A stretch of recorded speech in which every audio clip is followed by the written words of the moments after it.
Suppressed for decades under communist rule, Russia's Orthodox Church is now being allowed to expand. But while the Russian government seems happy to sponsor the faith's resurgence, critics are concerned about the close relationship between church and state. So what lies behind official Russia's new love affair with religion? And is the church choosing its friends wisely?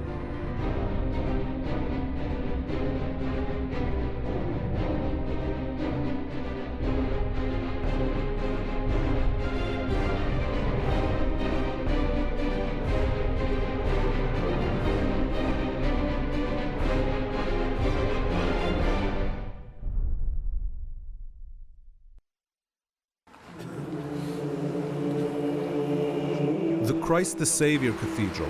It's Moscow's central place of worship and has for Russians eclipsed even the famous St. Basil's Cathedral on Red Square. It's where President Vladimir Putin hears Easter Mass, and it's where Russia's patriarch reads his sermons. It's also where Pussy Riot, the feminist punk band, last year staged an infamous protest against the growing fusion between church and state. The cathedral, like many iconic churches, was dynamited by the Soviet regime in 1931 and rebuilt in the 1990s as a symbol of the new Russia and the resurgence of orthodoxy. Rebuilt, that is, with a few modern improvements. The surprising thing about this complex here is that spiritual activities aren't the only thing taking place. We're about to find out what you can do just under the cathedral. Здравствуйте, мы в мойку.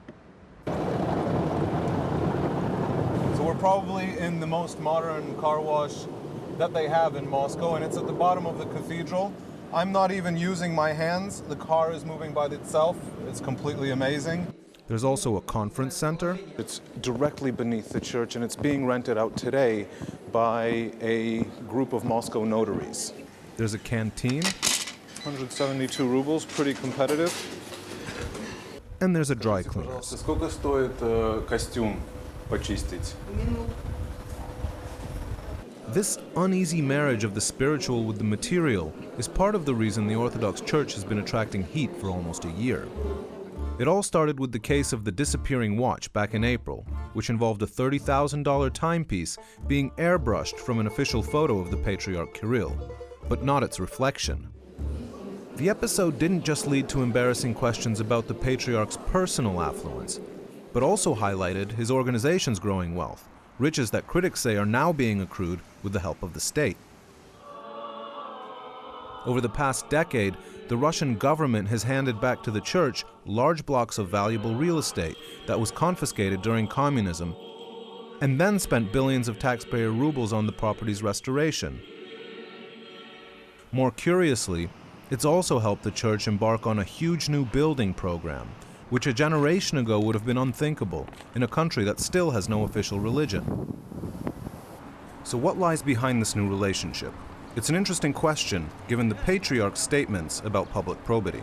Одним из главных раздражителей, которые возбуждают протестные настроения людей и законную негативную реакцию, является коррупция и деятельность чиновничьего аппарата. Это настолько важно для нашей страны, что, может быть, все остальные проблемы являются вторичными. To the members of Pussy Riot, such attitudes are a bit hollow. Hence their controversial performance in the Christ the Savior Cathedral in 2012.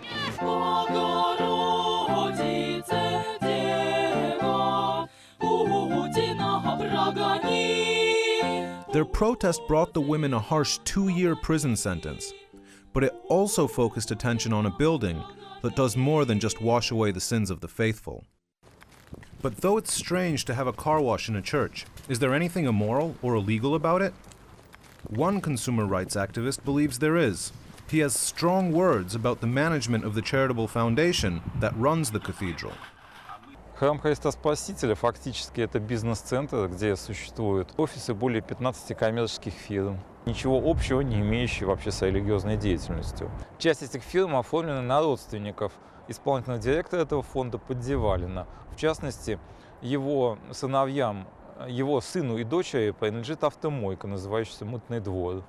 принадлежит автостоянка и другие предприятия, оказывающие услуги автолюбителям на территории храма. Из бюджета города ежегодно выделяются большие суммы. В этом году будет выделено 373 миллиона рублей на поддержание этого помещения в надлежащем состоянии. 10 миллионов долларов.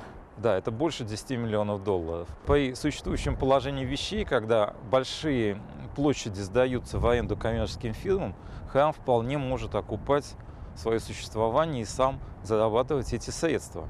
У нас церковь отделена от государства, и здесь достаточно такая вот хитрая схема применена, когда датируется фактически фонд храма Христа Спасителя. Русская православная церковь никак не закрепляет свои договорные отношения с фондом на эти помещения, потому что напрямую датировать религиозную организацию из бюджета Москвы было бы нельзя. Более 10 миллионов людей пожертвовали средства на воссоздание этого храма, а не на строительство очередного бизнес-центра, где вот определенная семья, Поддевалин и его родственники, будут заправлять всей коммерческой деятельностью.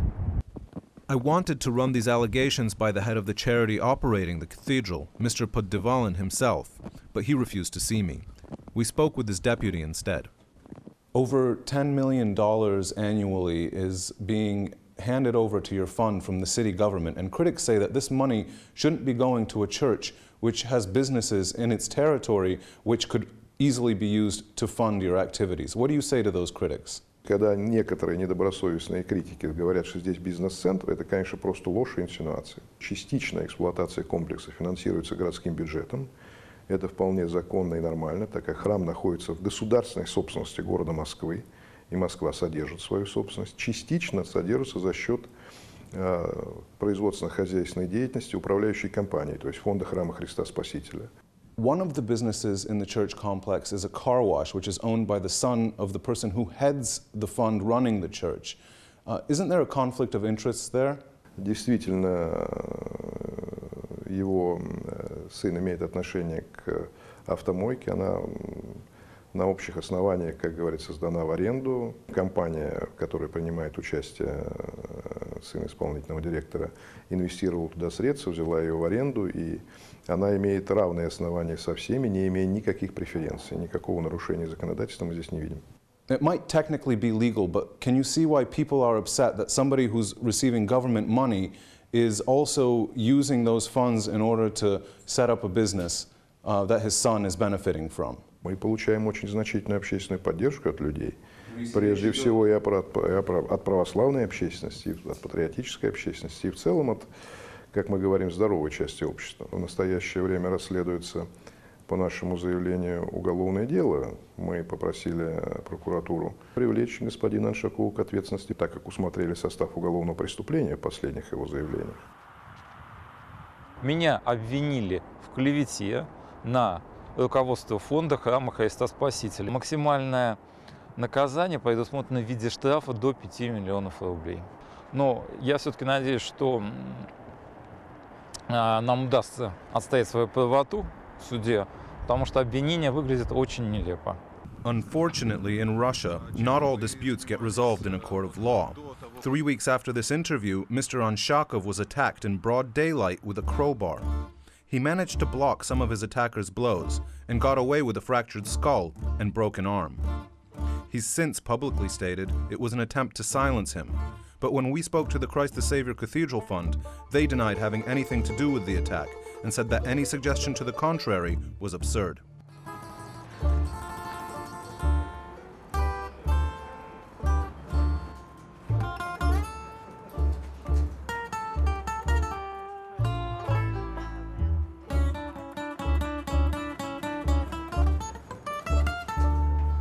Modern Russia has seen a rapid expansion of the Orthodox Church, and it's been pushed along by the state, which sees orthodoxy as an ideology that will rally the Russian people around its leaders. But Russia's constitution provides for a distinct separation of church and state. And that's important in a country that's 15% Muslim, with large minorities of Jews and Buddhists, and the odd atheist holding on to the communist past. Which is why I was surprised to learn about the 200 Churches project, a $3 billion undertaking jointly backed by the Patriarchy and the city of Moscow. The idea, as the project's title suggests, is to build 200 brand new churches around the capital, on land provided to the church by the city government for free. I met the project's spokeswoman, who told me that 200 was just the beginning. During 50th, 20th century, when most of Moscow churches was destroyed. During communism, we know that they tried to kill the soul of people, yes, to say no God, and it was forbidden. The project is that average figures for Russia is about one church for 10,000 people. In Moscow, situation is much more dramatic. For example, such a district out of center, it's normal that 100,000 people, no church, not at all. So to overcome it, we need about 600. But now the project is 200 churches. So the Russian Orthodox Church wants to build 600 more churches like this? No, not Russian Orthodox Church wants to build. Russian people want to build churches. Of course. Yeah. And one way or another, it's the people who are paying, even if they don't quite realize it yet. Согласно статистике Министерства внутренних дел, в Москве только 0,5% населения реально посещает церкви, даже в праздники. С моей точки зрения, строить в 2 раза больше церквей, если все, кто есть, умещаются в существующих, так сказать, очень странно. Я вижу только одну цель для этого проекта – получить участок на московской земле для дальнейшего коммерческого использования. We are doing this because people are asking for it. And we are not doing this because we want, I don't know, sell candles. If some person is an atheist and he thinks that there is no God, but he or she has to explain to himself or herself this process. So there is no God, they build the churches. What for? Of course, to get, and then there comes the answer that you gave already. Организацией всего этого занимается Владимир Олесин, бывший, так сказать, руководитель Московского строительного комитета, который, видимо, обладает административными возможностями для того, чтобы получать эти участки земли, сохраняет свою власть и влияние. Нужно ли еще больше храмов построить? Вы знаете, все это, как говорится, в руках Божьих. Это строится на народные деньги. Я думаю, что где-нибудь десяток лет, может быть, больше уйдет. Проект с бюджетом в $3 миллиарда только на строительство очень выгоден тем, кто им занимается. Руководитель проекта Владимир Олесин неоднократно заявлял, что он еврей. Почему этот человек стал руководителем проекта по строительству 600 православных храмов? Это невозможно объяснить с религиозной точки зрения, а можно объяснить с точки зрения того, что человек заинтересован в получении заказов на такой крупный проект. Эти церкви строят организации, которые раньше были с ним связаны, ему подчинялись как руководителю Московского строительного комплекса. Строят их, так сказать, не русские православные люди, а фирмы, принадлежащие мусульманам. Вы все-таки мусульманин, Да. И построили православную церковь. Почему? Дело хорошее. Возродить храму – это для России, я россиянин. А веры мусульмане или христиане нет, Бог один. Скажите, а сколько стоит построить такую церковь? Ну, это, говорят, она бесценна. Циничный человек, наверное, сказал бы, строитель, который работает в Москве, строит храм для города Москвы, наверное, чтобы отношения улучшить с московским правительством. Есть в этом что-то? Нет, такая цель не просматривалась, а просто была возможность, хотелось просто оставить после себя хоть что-нибудь на потомкам, чтобы знали, что эта церковь тоже я построил. Mr. Gaji Musayev was being modest because he'd coughed up between $5 and $8 million to build this church, according to the 200 Churches project. Russia's largest company, state-owned Gazprom, is also a donor to the program, as are some genuine Christians, like the Cross construction firm.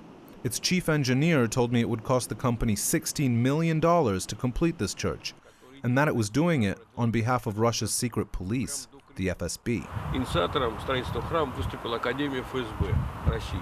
Дело в том, что за нами, вот рядом здесь находится здание, новое здание Академии, а дальше идет старое здание Академии. Здесь учатся более 12 тысяч человек. И сотрудников, и люди хотят иметь храм. На Лубянке, на Пушечной улице, это храм Софии Премудрости. Находится практически на территории ФСБ России. Вот это, значит, храм, значит, святого мученика Пантелеимона на территории госпиталя, значит, ФСБ России. У ФСБ новая политика, что нужно строить храмы около их учреждений. Там верующие люди, раз, и во-вторых, люди, которые считают, что служение Богу и Отечеству – это главное сейчас для них. Вот и все.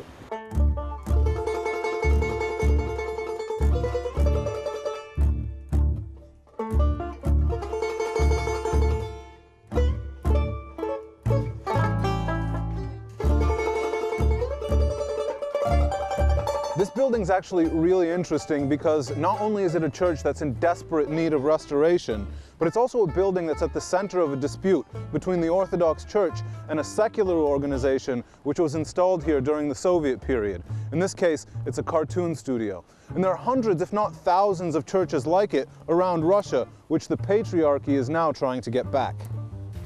One building which has been returned to the Patriarchy and is being renovated with public money is the 18th century Baroque Church of St. Clement.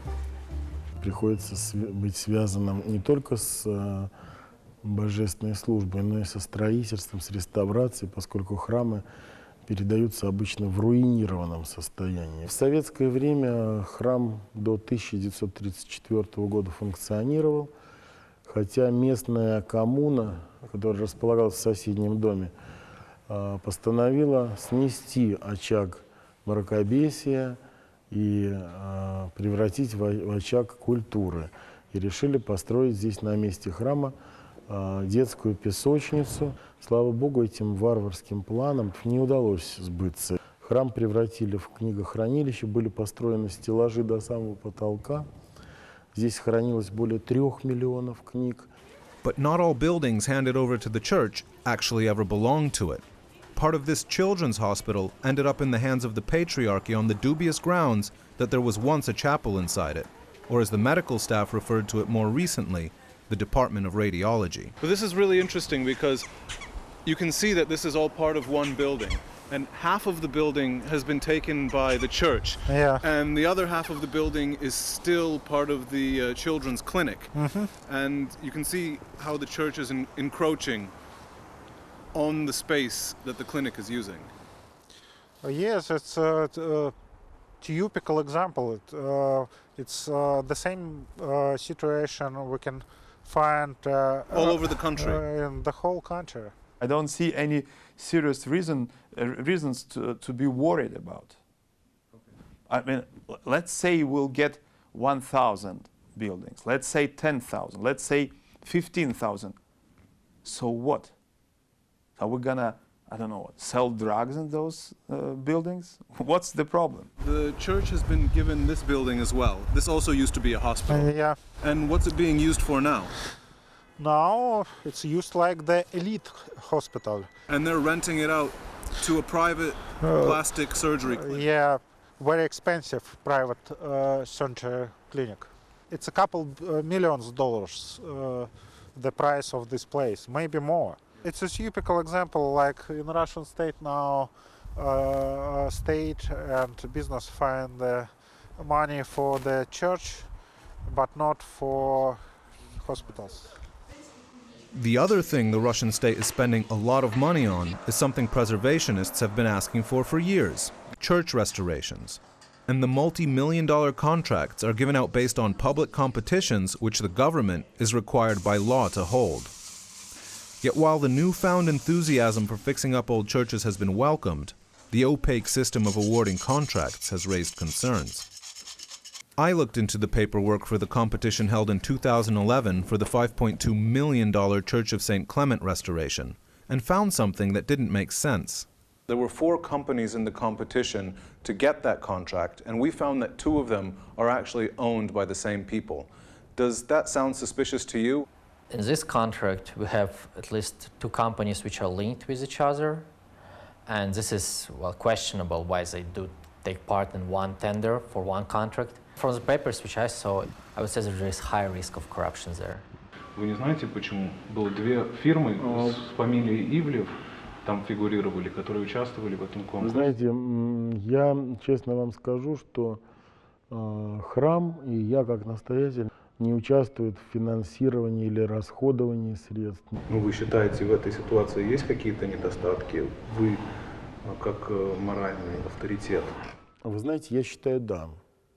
Я считаю, вообще та система государственных закупок, проведения конкурсов и их реализация в стране — это очень большая ошибка, системная ошибка, которая работает уже много лет. The Russian law says that if a government agency wants to spend money, it must open a bid on the website and then the lowest bidder wins. Basically, that's how it works. In practice, there is lots of problems. In Russian procurement system, it is quite spread that the one who wins then later pays kickback, part of the sum of the contract, personally to public officials. In construction sphere, kickbacks can go up to 40%. We took our paperwork to Arkady Ivliev, the head of Возрождения, one of Russia's largest reconstruction firms and the winner of the contract. Одна из фирм, которая участвовала вот именно по этому тендеру в Клементовском переулке, ее учредитель — человек с очень похожей фамилией на вашу. Эта фирма принадлежит вашему сыну?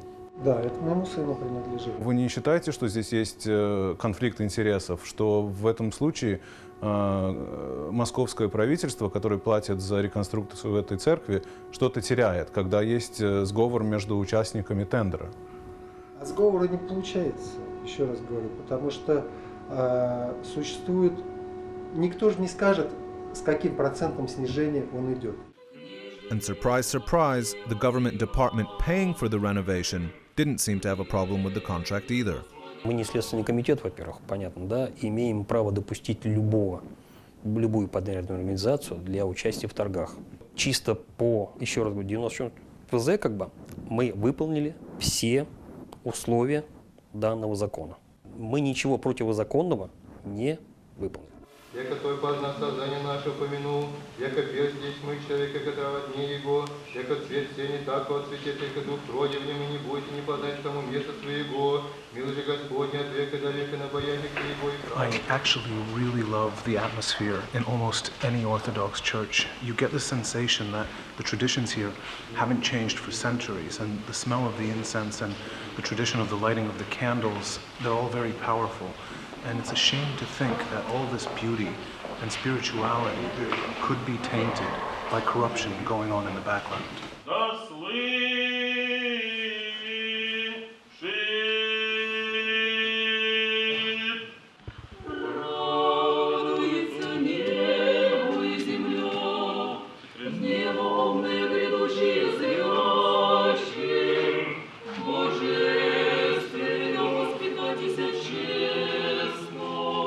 Could the church take a moral stand and say, we refuse to benefit from money that's derived by corrupt means? Of course, if we are 100% sure that we are dealing somehow with a scheme that is 100% corrupt, then we can say something like that. I don't see any problems with that. Well, I know. What would you recommend? So you think that the church should say that we don't need renovation, or what? It's clear that the Russian state has dues to pay to the Orthodox Church, which it all but annihilated during communism. But the Church, too, needs to ask itself if it's willing to be resurrected at any cost.